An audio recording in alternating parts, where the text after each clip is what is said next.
Kia ora, everyone. I hope you're having a really nice day today. So I will leave with you Leah Kemp to present. Thank you so much.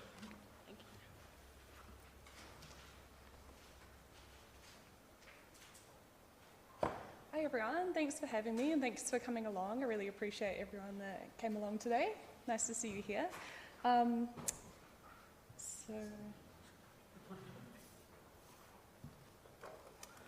I can help you.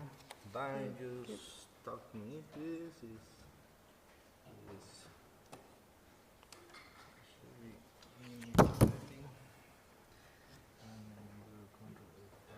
there we go. Awesome, thank you. Cool.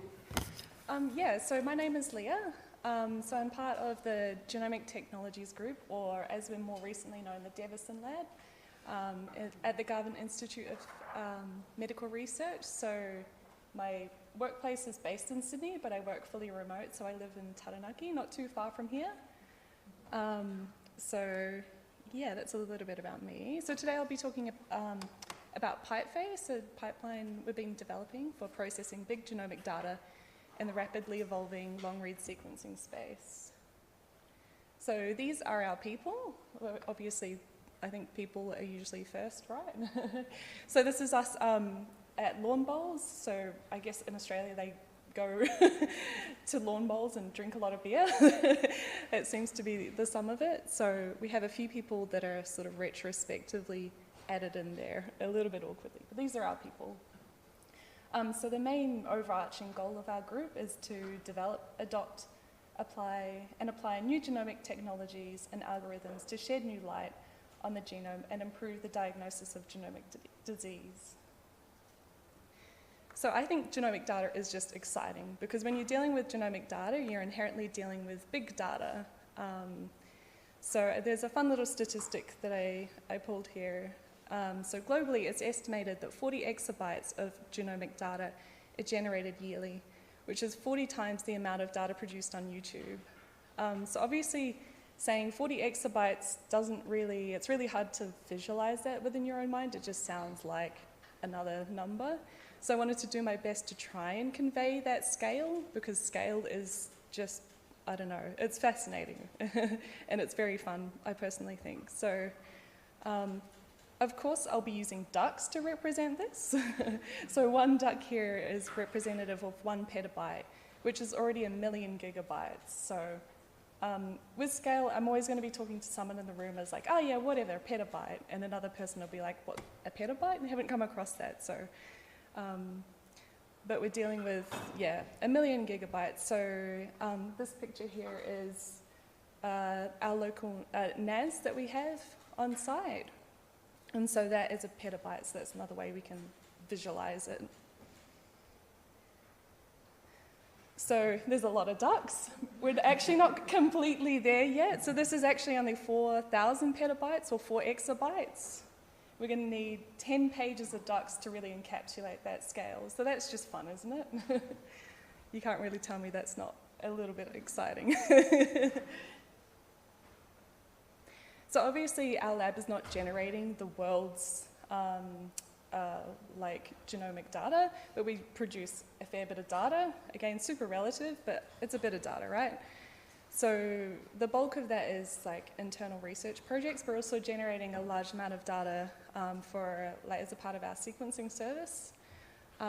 So we focus on long-read sequencing technology. So if you're genomics people, you know what I'm talking about. We have sequences from both the two leading sequencing providers in the long-read space, which is PacBio and Oxford Nanopore Technologies. We have this pretty Revio here from PacBio, and on the ONT Oxford Nanopore Technology side, we have P48, a couple P2s, and there's probably some min-ions kicking around as well, as it usually goes. So if you are in the need for some long-read sequencing, feel free to reach out at our email there. Our lab people produce very good quality data that I'm lucky to get to play with. So we're obviously producing a bit of data, and then you have to do something with it, obviously. So there's a few things that go on, but Pipeface has become one core component of that processing of that data. So it's a pipeline. The main niche that it fills is being sequencing platform agnostic, so it can take data from both PacBio or ONT. And in essence, it's taking base called long-read sequencing data and turning it into analysis-ready output suitable for research and clinical interpretation. In reality, there's often additional analyses that goes on top of that, but Pipeface serves as the bulk of the analysis that most people want to do. So it's written in Nextflow, it's open source, it's scalable, portable, reproducible, all the things that you want, obviously. If we do have genomics people in the room, there's a little bit more detail about the tools and the databases that are used. So this diagram is just like one component of the pipeline, it's a singleton mode. It also runs through different family structures like duos or trios, for example. Yeah, I won't spend too much time on it because it's, yeah, depending on the person, it might be very boring. There's plenty more to add, plenty more that we're excited about. So one of the upcoming things will be adding like mitochondrial calling. And there's a couple of in-house developed tools, namely SV Scanner and SV Log, which relate to SV calling, as well as another internally developed tool, Blade Runner, which is developed by James Ferguson. And we're hoping to replace LongTR with that, so that'll be handling the tandem repeat calling. The part that I'm excited about, that I'm spending most of my current time on, is developing Pipeface, which is essentially another pipeline that's going to be able to take the outputs of Pipeface and do some additional analyses. Maybe additional analysis isn't quite the right word, but handle a different situation. So as I mentioned, we're dealing with singletons, duos and trios so far. We also end up with quite a lot of quads, for example. So we can have two probands, so two individuals affected with a disease or condition and two parents. We often also get like a proband, two parents and a grandparent. So those are all family structures that need to be handled. The other major component that Pipeface is going to be accounting for is obviously, lends to its name, sort of population scale analyses. So in essence, you're going from quads all the way up to populations. So I'm still writing it, but the brief is to get it to handle up to 1,000 samples. So that's the type of scale that we're looking at the moment. So I think a natural question is why have essentially a separate pipeline? I think the best answer I can give is scale. It's practically challenging and probably not worthwhile or useful to try and process 1,000 samples all in one go. So instead we can kind of process the initial samples in batches. So even just computationally, but also we tend to get samples coming in over time. And we might be interested in looking at a joint VCF, so the outputs of the pipelines earlier than that throughout the process. So computational scale as well as, being able to look at the outputs as the samples come in over time. So that's all great. It sounds, wonderful, all in theory, but the most exciting thing is that it's actually working. So that's where you want to be. Especially for me, I really like things to be solid infrastructurally and robust. And we've proven that we've been able to do that. So we've processed around 2,250 samples through. So that's a combination of us internally as well as collaborators processing data on their own through Pipeface independently. So I'm routinely deploying the pipeline on Australia's national compute infrastructure, which is kind of the main central HPC in Australia. It's also running smoothly on the Pawsey Supercomputing Centre, which is another major compute infrastructure in Australia. So two major supercomputers in Australia it's working smoothly and routinely on, which is great. As I briefly mentioned, there's also been good adoption by other lab groups and they're running it independently, and I think that's a good test to, the thing is working, right? And that's what you want at the end of the day. So again, yeah, I mean, I think it's great. Like, pipelines are interesting to me, but to other people, they might be more interested in what the outputs can actually do. So we're able to turn these vast volumes of genomic data into meaningful biological and clinical insights. So the data that has gone through so far has been relating to like national unsolved rare disease cohorts through a few different states in Australia, as well as in the Indigenous genomics space, so with our collaborators at the National Centre for Indigenous Genomics. Also some research into neurogenomics, which is interesting,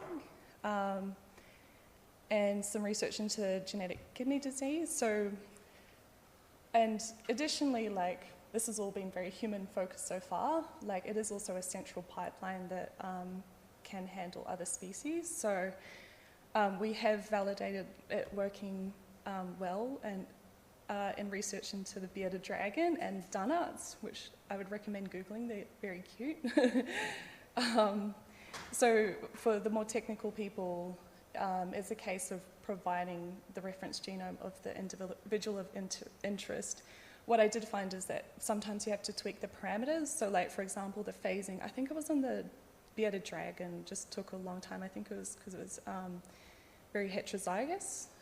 So you might have to tweak a few things. I'd recommend having some bioinformatics skill to work through it. And the other caveat is the variant annotation currently in the pipeline is human focused, but you can simply turn that off and just not annotate. So this also sits within a broader modular end-to-end genomics platform that we are sort of routinely running. So we have that long-read sequencing service, and Tim does pretty much the bulk of the base cooling of the data, so turning that raw data into data that can then go into Pipeface, for example. There's also those two tools, the structural variant tools, SVScanner and SVlog, which are currently run on the data output by Pipeface, but eventually that'll be folded into Pipeface to make this a bit more streamlined. And then those outputs are then ingested into Puzzle Lab, which is a lightweight framework for like filtering as well as visualizing and curating variants downstream. Yeah, so I think we're in a good position because our lab group is focused on developing, adopting and applying new genomic technologies. So this allows us to continue to evolve alongside rapid advances in long-read sequencing. Everyone knows that tech evolves very fast and sequencing very much reflects that. Data from a few years ago is old. It becomes old very quickly. So yeah, if you are interested, you're more than welcome to reach out to us. Like, if you're interested in any part of this, like, I'm sure we can work something out. Particularly Puzzle Lab down the end is sort of being like, it's used routinely by us and with collaborators, and we're at the point of sort of branching out a little bit further to get other people running instances and sort of like early beta testers. Similarly with Pipeface, it's very, like, it's portable, it's all containerized and things like that. If you have like a bit of bioinformatics skill, you could set it up on an HPC. I think I would probably assume you have an HPC, I think would probably be the main, or not have an HPC, so you have access to an HPC. I haven't accounted, for example, running it on a laptop, that kind of situation. Yeah, and I think I'll leave it there. Yeah, far too many people to credit, so there's many contributions from the Davison lab, as it's obviously a very collaborative team effort.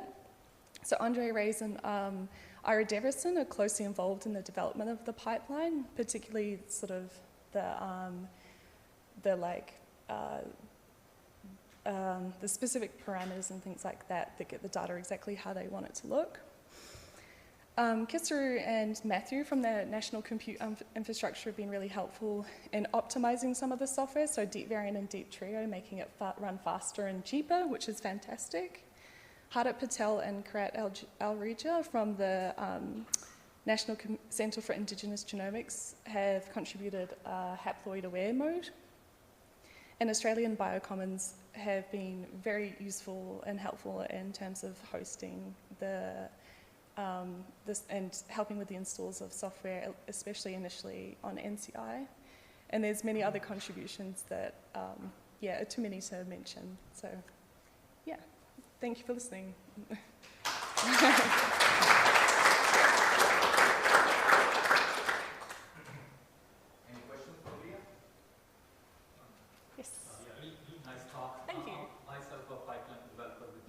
Pipelines are fun, hey? Yeah,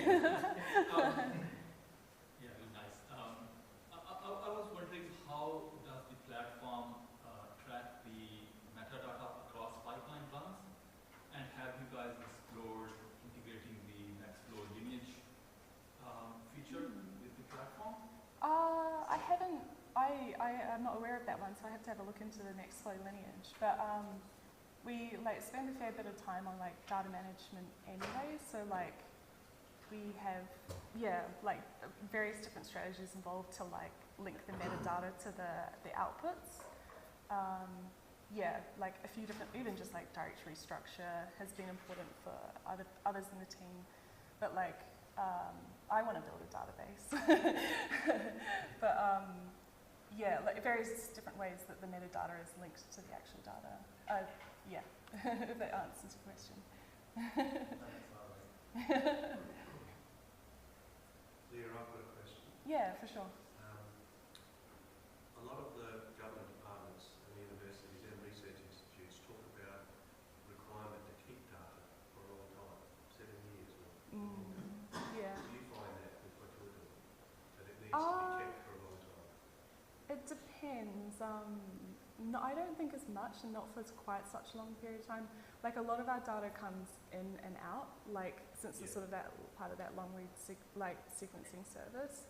So there's a lot of data being generated, but we are pretty good at offloading it to people pretty quickly. Some people, it's easier to give them data than others. So generally, but then also we do have internal research projects, so the data is there for several years. But we have a good capacity with that NAS, that local NAS, to store data locally in Sydney. Right. Where are you going to put your exabytes of data? What's that, sorry? Where are you going to put your exabytes of data? Thankfully, we're not in exabytes yet, but most of it is, on that NAS. We've got that sorted. More commonly now, we have a lot of data stored on NCI as well. Okay. It's particularly kind of the post-process files, so we're getting an increasing amount of storage there. It kind of just blows up in scale. But there is some cost involved with that. But I guess there's cost involved in data storage anywhere. There's even a local NAS, right? You've got to have pay people to maintain it and so on and so forth. Yeah. Yes. Thank you. No worries. On that note, you don't cache data between pipeline steps? Is it just get your final output and maintain? Yeah. No, I don't keep the work directory. It would just be too big. It's the biggest part about Nextflow that gripes me is just the size of those intermediate files, and I'm working on ways to try and manage that. But it's my biggest gripe with Nextflow for all its positive aspects. So I only cache during a pipeline run, and then at the end I just keep the outputs. That's also another reason to break Pipeface and Popface up, because that's the scaling issue. One of the scaling issues you have, running 1,000 samples is going to produce a lot of intermediate files. Yeah. Cool. Thank you so much, Leah. Thank you so much.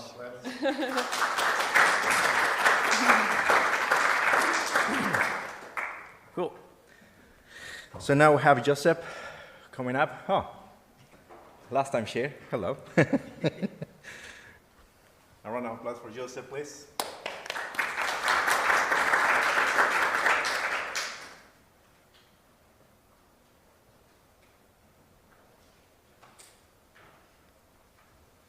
All right. I should do the microphone where I can walk around. I'm Joseph Guhlin. I'm a postdoc or research fellow with Genomics Aotearoa at University of Otago. In exile, I live in Auckland. I think every time I've presented at eResearch, it's been a side project, and then it got cool enough for me to talk about it. And that's what this is. So I do conservation, biology, genomics, and population genetics, conservation stuff, but I'm a computer programmer who masquerades as a biologist. And one of my biggest gripes has always been conservation needs better tools. We're always taking human tools and trying to apply it to populations that are absolutely and completely, totally different. And this often has lots of failures. Our Tonga species, all these analyses and tools we're using for our Tonga species is completely high stakes. If the math fails, if the model mismatches, it could lead to extinction or just not improving. We don't get to be like, let's do a clinical trial. We'll just pick 10,000. Okay, if we have 10,000, I don't get to study them. Conservation cohorts, we usually have an N of 50 to 500. This isn't the sample size. This is global, universal, galactic population size. So to go out and get more samples, we're not. That's it. But we have millions of SNPs. So, well, that's good. We have millions of SNPs to fit across 50 individuals. And then we have messy covariates because we have the conservation rangers in the fields who are collecting it, and it's not their primary concern. Their concern is the animals. There's limited methods engineering support, and we need tools that are sound and usable. Bioinformatics software, with a few exceptions, sucks. I think that's the technical term. It's absolutely atrocious. With exceptions, and there are people who are exceptions in this room, I've seen some. But generally, it's the worst software you can find. It becomes abandonware. The student that wrote it graduated, moved on. It was on GitHub for 10 years, 8 years. They haven't touched it. There's 1,000 issues or more. They haven't even logged in. Who cares? Good luck. There's limited funding.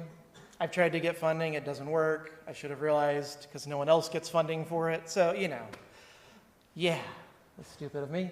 Conservationists, it's higher stakes. It's much higher stakes. Clinical trial in human goes wrong, you stop it right away, you get medical treatment. You accidentally kill individuals that can never be replaced, they're gone forever. In agriculture, yeah, little less ethical, but a lot more they can do. So we generally just can't use the tools. We do, but we can't. There's large sample sizes, massive funding, algorithms optimized for both speed and large N. They get 500,000. I think Biobank's hitting 1 million. We get 50, 250, 500. No funding. Conservation data violates statistical assumption of human-centric tools. And the result is false positives, mixed signals, noisy data, and everything. So this all comes back down to math. Damn you, math.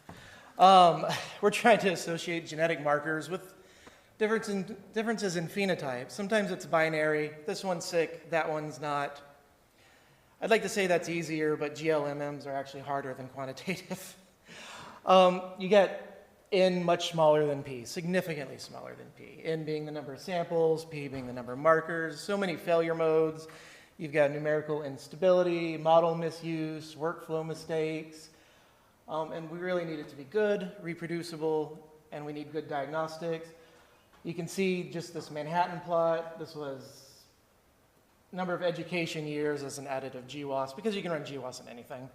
How many years you spend in education. We're all fools, so we're probably got some of these. And then you could do lambda GC, which tells you, this model, and this isn't the plot for that. This is from random from Google. This model is severely overinflated. You send that to me as a reviewer, I'll be like, nope. Review complete, thank you, enter. That's just the way it goes. So what can we do? So I was like, all right, I wonder if AI can handle this. So I loaded up some LLMs, and this was just a side project. It'd be like, do something, Alt-Tab, okay, back to regular work, or in the evening, video games or Star Trek. Can we bring over, because in humans and in ag, there's like a million things they're doing. Can we bring over that big brain power? Can we bring over these new models, these new methods over, but get rid of some of those implicit assumptions they use for large N? We want to reevaluate variance components every single marker. For a large cohort, you don't need to do that. Randomness took care of it, and you can throw in a few PCs. For us, it's absolutely vital. So I wanted to use JAX. JAX is a Python library from Google. It compiles your code into run on the GPU, TPU, CPU much faster. You can do matrix-free operations. I did this for speed, but you can do for streaming input and output, so you use very low memory. So I'm able to do this with under a gig of memory. It doesn't matter the cohort size. I can run 10 million samples. A gig of memory is what you need. I hate for Nessie to hear that, or REANNZ, or their name this week. But so much of our tools are like, we need a lot of RAM. Why? Well, we don't, but it's just poorly written. And power, vectorization, everything just goes super fast. Use JAX if you're in Python, please. What LLM's built? So the good. It can do really great translation from math formulas from Python to JAX. I can give it a PDF, I can give it LaTeX, I can give it math JAX, and I can give it other code and be like, convert this from C++ into Python JAX. So no problem. It's really good at debugging. It just keeps looping. It's like, I'll run PyTest. PyTest failed. I'll go fix it. Awesome. And it's got good velocity. It's not great. Like, if I was familiar in all these statistics, I would do it faster, but I'd not. And you'll see why soon. So it struggles too. If you want to use AI to create bespoke tools, it loses the plot. You ask it to add this new scan, this new statistical model. It keeps going. It finds a weird little error. That error is in a module with a typo. That typo becomes a thing. And then 4 hours later, it's like, I have fixed the typo. And you're like, okay, but that's not what we're doing. It can invent entirely new libraries and code. And I don't mean that it's inventing them by writing them. It's just saying, this exists, go use it. And it's like, it doesn't exist. No, it doesn't. And worse, that version is 7 years old. What? Don't come to me with this. And then the models have their weird little obsessions. So one likes to do wavelet filters. Every test should be a wavelet filter. Are you doing RNA-seq? Wavelet filter. GWAS, wavelet filter. Are you doing your taxes? Wavelet filter. It's like, shut up. It's really good at formulas. When you ask it for a specific number, people used to do this. How many R's in strawberries? It doesn't know. 2 plus 2. Well, it seems like the user's asking about 2 plus 2. This is a common math problem. No, there's a number, and it's called 4. So there's some issues, and that was actually a real chain of thought I got earlier this week. So if you want a specific number, you need a specific scaling number because it's validated in the literature. It has trouble. And it loves to duplicate code. So again, validation is what we need. It's what takes it from vibe coding into actual usability. Verification, so I'm using Python hypothesis testing. This lets it run across the infinite range of numbers, tells you where the problems are, has you insert asserts if it's going to fail. Oh, if your sample size is 0, you need an assert. And be like, no, I'm not going to do that. So it kind of tests the whole range. Formal verification, you can use lean. This is used by math programmers to prove this mathematical formula. This is a formal proof. If you look in the math literature, I know that's not us now, they are programming it in lean. It's not just, here's a bunch of math formulas in a paper. No, it's in lean. Then thousands of runs using seeded pseudo-RNG, so it's reproducible if I find a specific problem. Because we're creating the simulations, we can adjust the heritability, we can adjust the number of causal SNPs, we can set the causal SNPs, we can set them to 0. How many are causal? It should be about 5%, just because of the null hypothesis. And we can confirm that the matrix-free operations always match the dense vectors, except when they get too large. But if they match lower, they're going to match higher. So you can do lots of things. So you get a fast, correct, and accidentally scalable. So Tassel, thank you. Tassel's about 8 hours for Hoiho, and this is about 6 minutes. A little faster. That's not too bad, right? I feel like Nessie should just come in and be like, all right, none of you get to use this anymore until you fix your software, but then who's going to pay? Matrix-free means we have unlimited, oh, I'm hearing some bad laughs. Matrix-free means we actually can scale to any number. I did this because I wanted to do lots of simultaneous testing without getting the server to kick me off for using too much RAM. Instead, it's like, oh, you can now scale to millions. No problem. It's like, oh, sweet. Now I just need to get Biobank. Scalability, scales to millions, soundness, everything works. It works pretty well. This isn't just like, hey, I made some scripts and it does a few things. There's actually a huge number of scans, huge number of scan entry points, different null models, user-facing interfaces. There's even some new things that we've added. It's using like the old stuff, the new stuff. We're using different heritability engines. So you got REML, MCMC. There's like 6 more. Genotype handling. We've imported SCAT-O workflows over, and then optimize them for both small and large, because you need to just make it configurable. So again, it's not a simple script. We've got 260,000 lines of code. And I use this tool because it tells you how many are duplicated, because these AI models like to duplicate a lot of code. So you use this, which is a little fuzzy, and then you use some more that are more fuzzy. So you're like, hey, these are reproduced code. Don't repeat yourself. It can go in and fix it. So it's not like 260,000 lines of code where most of it's repeats. It's 260,000 very unique lines of code with a high complexity. The numbers, the cost to develop is always ridiculous to me, but it is also peer-reviewed, MIC. So, you know, I did 7.8 million worth of development in probably 4 months as a side project, alt-tabbing. Just saying, Mick. I know, right? But you're the only one here. It should have taken me 30 months with 23 people. Again, these numbers are always high, but it's Kokomo, it's peer-reviewed, it's based off of, I think, 2010s or early 2000s. So anyways, it's good. You got to double-check yourself. Anyways, but this is real world. So we applied this to the Hoiho. I ran it across probably all the different scans except the very long Bayesian ones. You know, there's some things in the world you can't speed up. And we're able to find, you know, we got a paper out of it, subspecies divergence. That's really cool. Go read that story. And then disease markers. This is from GWAS. We're finding what candidate genes are linked to respiratory distress syndrome, the thing that's killing them at 99% on the South Island today. So that's awesome. I'm going to roll this itself into another paper at some point, but I haven't gotten there yet because, you know, animals first. So we get some novel contributions. You can actually get some of these models can actually come up with new stuff. So we can do domain-specific windowing that refits tailored nulls. There's actually another one called Project Heal. It didn't make this list. I don't know why. I know I made the slide, but come on. Project Heal scans and tests every heritability because it's really hard to calculate heritability from such a small sample size.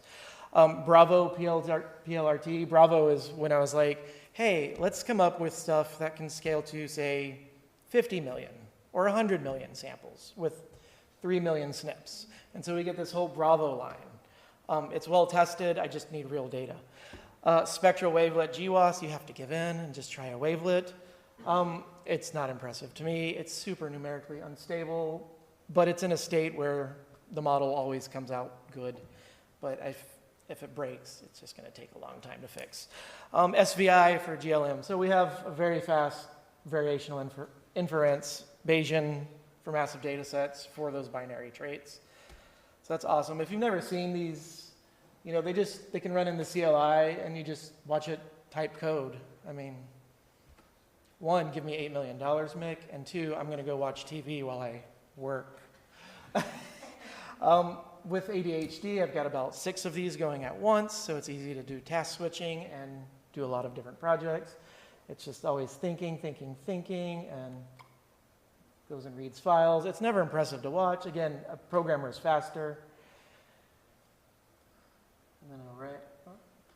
There's another tool called RU Code, which is even cooler, but it has some more bugs. But it lets you use a team of agents, and they all access different models, so that you can get rid of that single model bias. And it's kind of fun to watch. I've kind of applied this to another place called BLUP, which is for predicting breeding values, coming up with a completely differentiable one.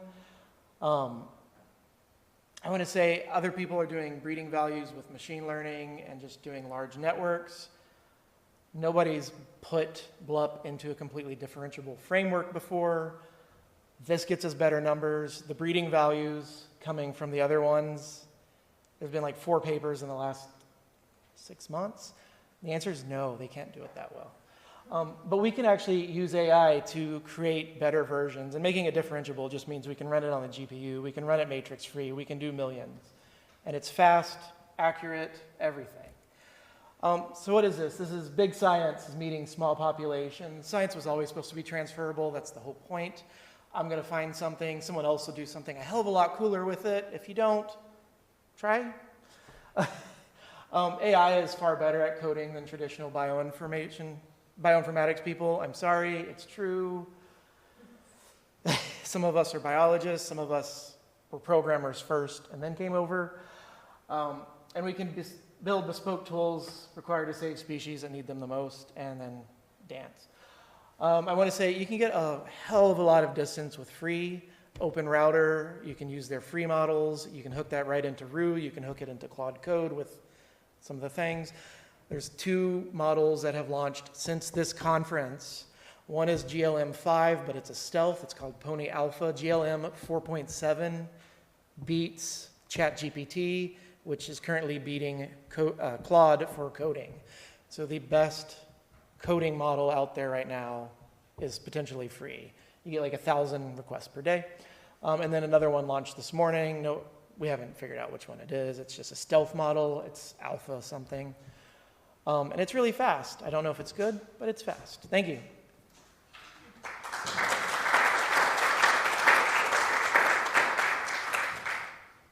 Thank you, Joseph. We have time for one question and then a quick break. A quick break of 5 minutes. You can do better than that. It's not me, it's schedule. No questions? Cool. Good question. Have you considered doing stand-up comedy? For the sake of science and the species that you're trying to do? Well, my second fallback was going to be game development. Okay. But I haven't gotten very far with that, so maybe stand up. So, we're going to take a break for 5 minutes. I'll come back after the